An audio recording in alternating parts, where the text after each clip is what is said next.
বৈষ্ণবকে নিমন্ত্রণ করে এই মানে শ্রাদ্ধ আদি কর্ম করে এই লোকমুখে শুনিয়াছি এই গৃহের গৃহগোত্রে মা ইহলোকে ত্যাগ করে পরলোকে গমন করিয়াছি। কিন্তু আমরা দেখি নাই মা কোন দিক দিয়ে গিয়েছে।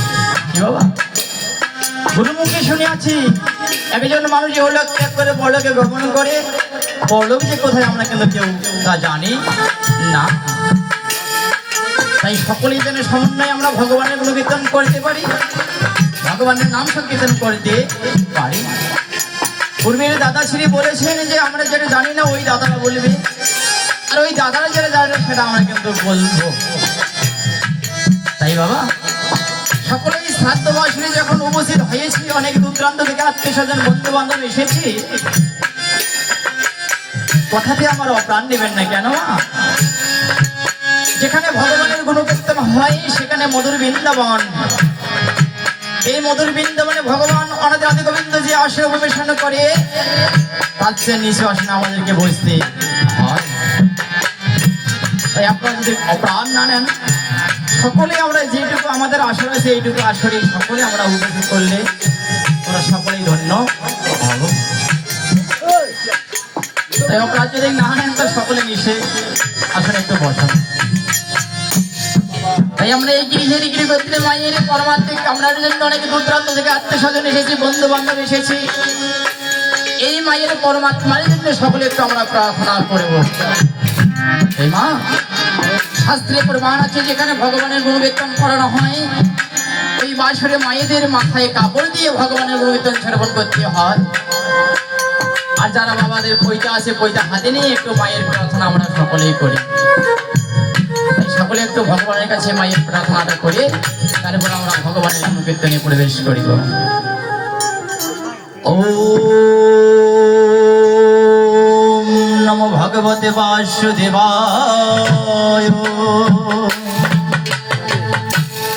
ওম নমো ভগবতে বাসুদেবায়।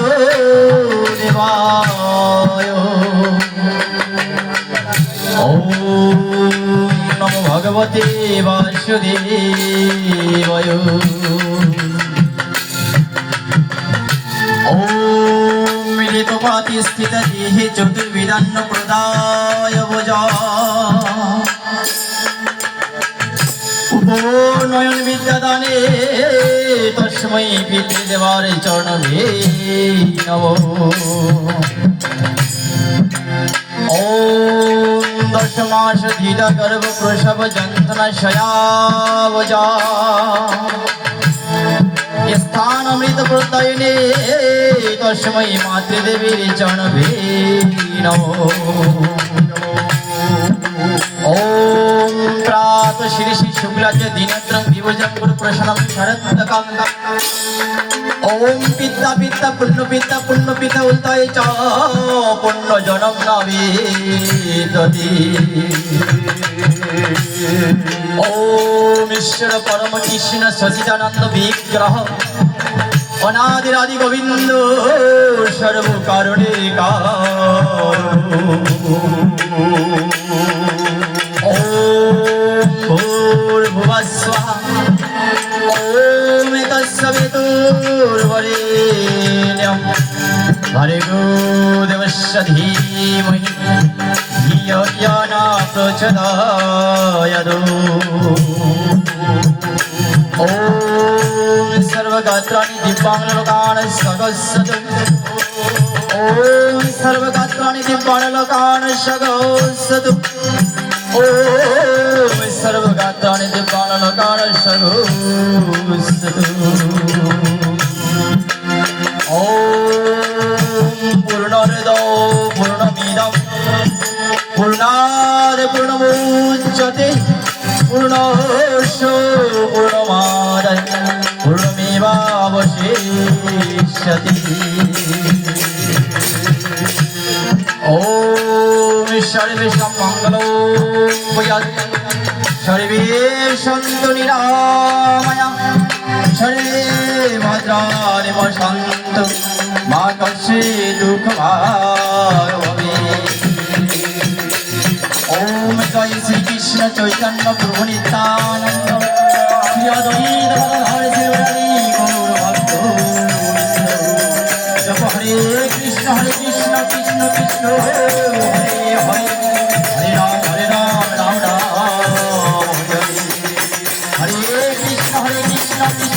কৃষ্ণ হরে হরে হরে রাম হরে রাম রাম রাম হরে কৃষ্ণ কৃষ্ণ কৃষ্ণ হরে হরে হরে রাম রাম রাম হরে হরে তাই তাই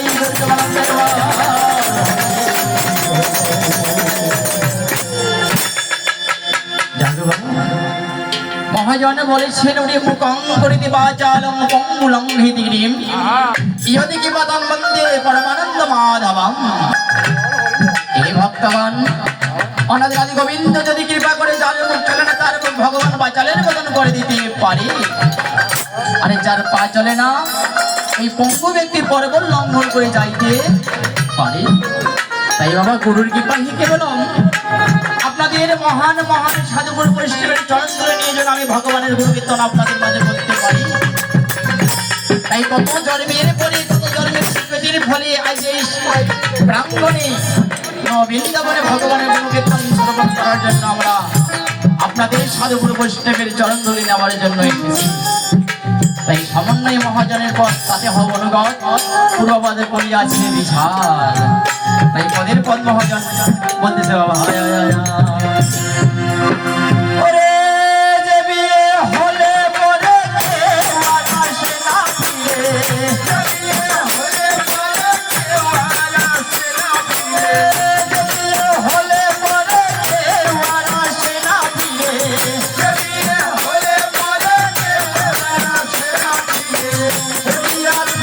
শ্বশুর বাড়িতে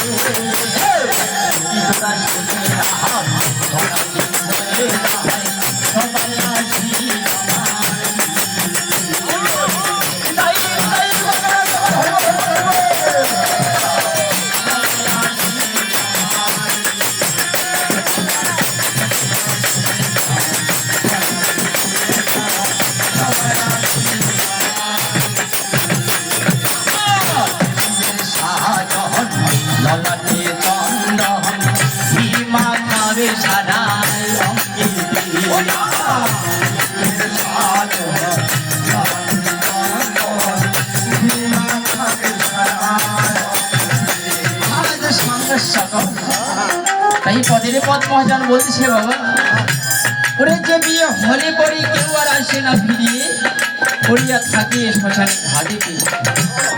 আর এ বিয়ের সাজন ললাটে চন্দন এই মা খাবে সারা গায়েতে। এই মায়ের আজকে বিয়ে হয়ে গিয়েছে, আজ থেকে 13 দিন পূর্বে বিবাহ হয়ে গিয়েছে। আমরা বরযাত্রীগণ আজকে তার বিবাহের উদ্দেশ্যে খাওয়া দাওয়া করার জন্য এই বাসরে এসেছে। তাই বলেছি এ বিয়ের সাজন ললাটে চন্দন মা খাবে সারা গায়েতে। এই গায়েতে যখন আমাদের ঘি মাখানো হয় অবশ্যই বৈদিক কিছু পন্থা আছে বাবা। এই বৈদিক পন্থা হচ্ছে আমাদের কিছু মন্ত্রের দরকার হয়। এই গৃহীতে তুলসী তলায় নিয়ে গিয়ে আমাদের যে ওই হলুদে অধিবাস করানো হয়, এই বৈদিক মন্ত্র হচ্ছে ওম তৎসৎ বলে আমাদের এই হলুদ গায়ে লেপন করানোর দরকার হয়। তাই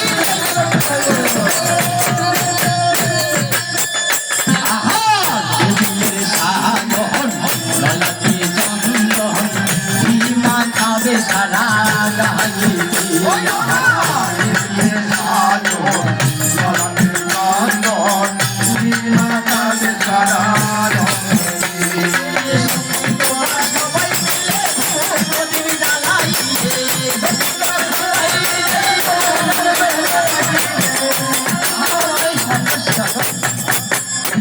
ওরে সখী তোরা সবাই মিলে ধূপ প্রদীপে জ্বালাই অধিবাস করিবি তুলসী তলাতে, তাই না মা?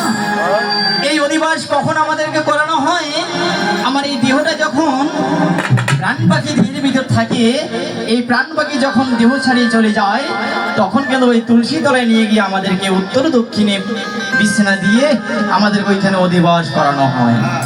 এই অধিবাসটা ওই সময় করলে ভালো হবে না আর জীবিত থাকতে গেলে করলে ভালো হবে?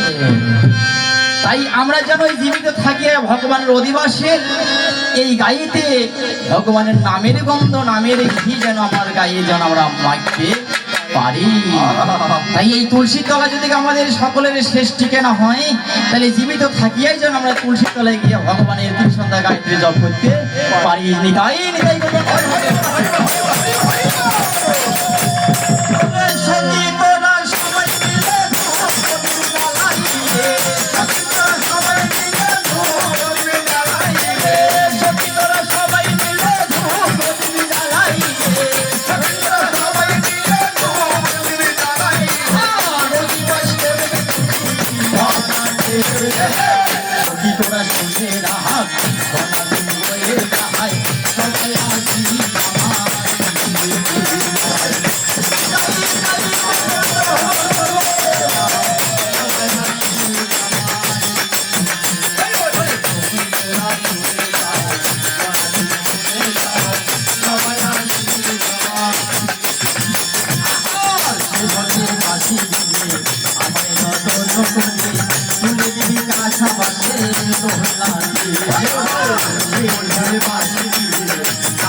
আরে শেষ হলে বাসি বিয়ে আমার যত্ন করিয়ে তুলে দিবে এই কাছাবাসীর দোলনাতে। এই কাছাবাসীর দোলনাতে দুদুলতে চারজন পথযাত্রী বলবে বল হরি হরি বল, বল হরি হরি বল। কিন্তু আমি আর মাথা নাড়িয়ে বলবো না বাবা, আমার দ্বারা আর হবে না। এই হরি বল যখন আমার পরিবারে লাগিবে, আমি যেন জীবিত থাকিয়াই ভগবানের নাম কীর্তন করতে পারি। তাইলে ওই পথযাত্রীর সাথে আমি হরিবল হরিবল সকল কিন্তু আমি বলতে পারবো। আহার সে ঝলে বাকি দিয়ে আমার যত্ন করে তুলে দিবি কাছাবাসে দোলনাতে। ঝলে বাকি দিয়ে আমার যত্ন করে তুলে দিবি কাছাবাসে দোলনাতে।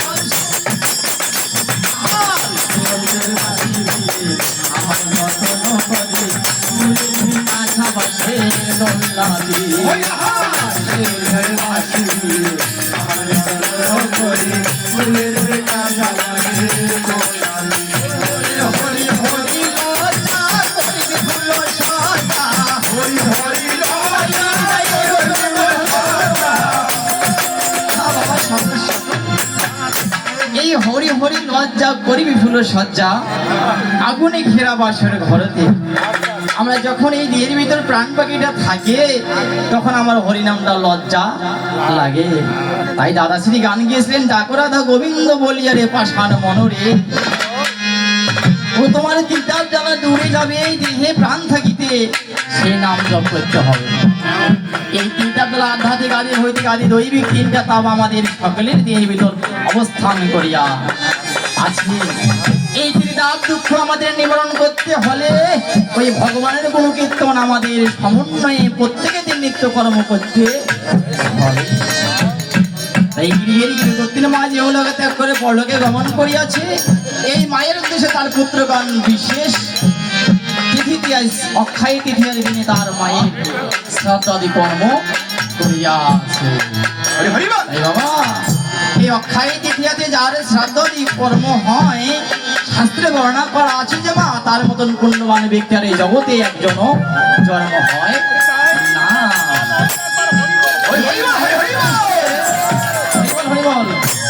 এই মায়ের উদ্দেশ্যে পরস্পর সমন্বয় দুইটা কীর্তনীয় দল আছে। এই মা যে কোন পুণ্য তিথিতে কোন নক্ষত্রে জন্মগ্রহণ করিয়াছিলেন বিধায় এই মায়ের শ্রাদ্ধায় সম্পূর্ণ হয়ে গেল। কেন?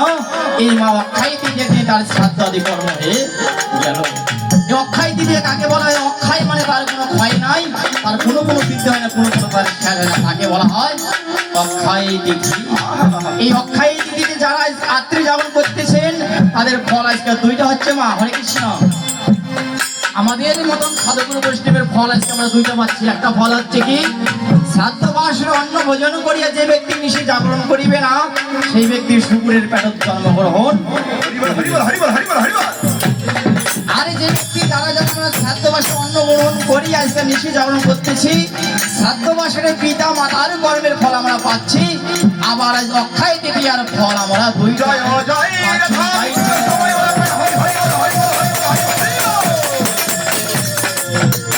হরি হরি লয়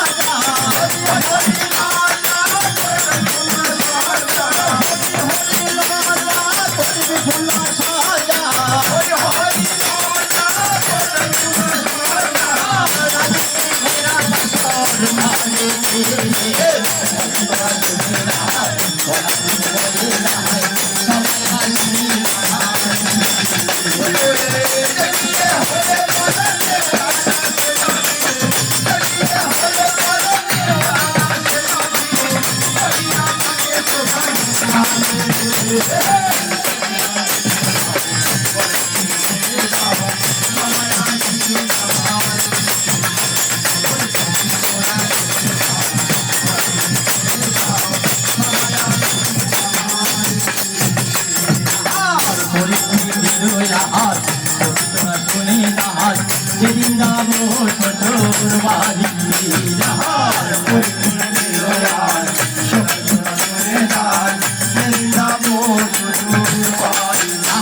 সঙ্গে সকল এই পথ মহাজন রচনা করেছে পরীক্ষিত মহারাজ। এই পরীক্ষিত মহারাজ বলতেছে, ওরে পরীক্ষিত রাজ সখী তোরা শুনে যাস যেদিন যাব শ্বশুর বাড়িতে, ওরে তোদের কাছে নিবেদন হইল সবার নিমন্ত্রণ, হরি নামে দিবি আমার করে নিতে। ওমা, আমরা জানি যে আমরা যখন জীবিত থাকি, আমাদের যখন 8 বছর পূর্ণ হয় ক্ষত্রিয় মতে, 8 বছর পূর্ণ হইলে আমাদের কর্ণে গুরু দীক্ষা মন্ত্র দিতে হয়। এই পদের মহাজনে কি ভাবতেই গানটা বললেন, ওরে পরীক্ষিত রাজ সখী তোরা শুনে যাস যেদিন যাবো শ্বশুর বাড়িতে, তোদের কাছে নিবেদন হইল সবার নিমন্ত্রণ, হরি নামে দিবি আমার করে নিতে। এই মা যেদিন ইহলে ত্যাগ করে পরলোকে গমন করিয়াছে, এই মায়ের শ্রাদ্ধ বাসর উপলক্ষে আমরা একটা করে পত্র কিন্তু প্রত্যেক গৃহেতে দিয়ে যাচ্ছি। কি বাবা দেই নাই? তো অনেক সময় দেখি লং দেই, লং টাকা কম হলে লং দেই, আর যে টাকা বেশি থাকে আমরা কাগজ ছাপাই। তা প্রত্যেক বিবাহের কাগজে লেখা আছে ওম প্রজাপতায় নমঃ। আচ্ছা না বাবা, যখন একজন ছেলে এবং মেয়েকে বিবাহ দেওয়া হয়, ওই পত্রে লেখা থাকে ওম প্রজাপতায় নমঃ। এই যে মায়ের উদ্দেশ্যে আমরা পত্রটা দান করি, এটা কি মন্ত্র লেখা থেকে আমরা জানি? হাত তুলুন। জানি না? শাস্ত্রী মহাজন বলিয়েছে ওম গঙ্গায় নমঃ বলিয়া প্রত্যেক পত্রে আমাদের বলতে হবে।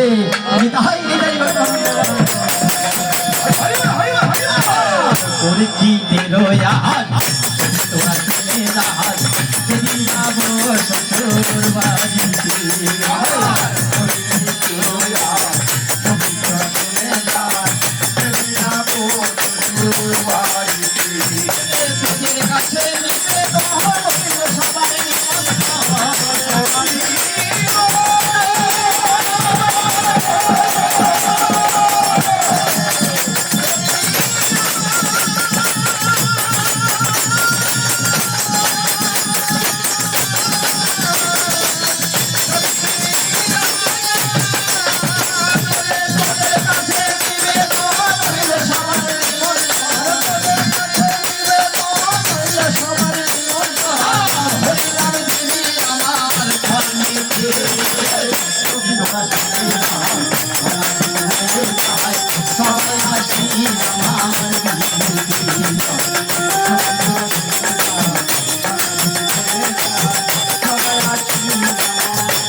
ওই তো জানি আমরা যে জীবিত মানুষের গুরু দীক্ষা দিবার লাগে, তাহলে একজন মানুষ এ হলো ত্যাগ করে পরলোকে গমন করেছে, আত্মা চলে গিয়েছে, দেহটা তার পড়ে আছে।